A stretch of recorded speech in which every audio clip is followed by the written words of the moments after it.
এক রাস কবিতা জ্বলছে নিভছে, মুখ ভার করেছে তোমায় না দেখে।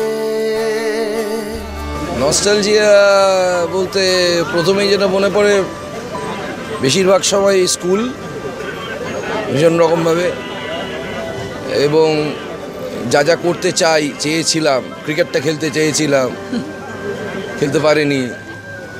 ফলত এখন ক্রিকেট খেলতে দেখলে সেটাতে একটা নস্টালজিয়া হয়, সেটাই।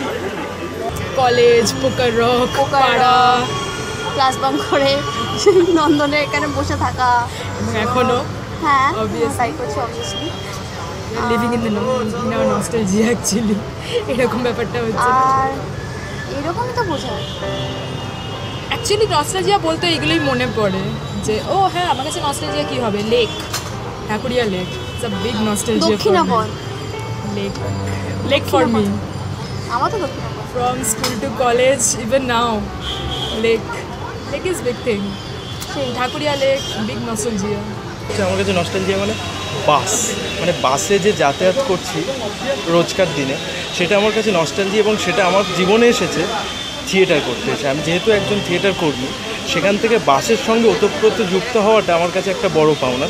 আমার কাছে নস্টালজিয়া বলতে যেটা আমি এখন পাচ্ছি না, প্রথম কথা খুব ইম্পর্ট্যান্ট একটা এলিমেন্ট, সেটা হলো রেডিও। আমার ছোটোবেলায় একটা ভয়ঙ্করভাবে রেডিওতে ঘেরা, এবং আমার একটা মর্নিং স্কুল ছিল। আমি দুপুরবেলায় সারা দুপুর ধরে আমি এবং আমার দিদা ছাদে বসে রেডিও শুনতাম। রেডিওতে মূলত বিভিন্ন ধরনের যাত্রা এবং নাটক এবং পুরনো গান। রেডিও আমার জীবনের একটা বড় অংশ ঘিরে, যেটা আমি খুব মিস করি, এবং সেটা আমার একটা স্ট্রং নস্টালজিয়া। আসবে বলে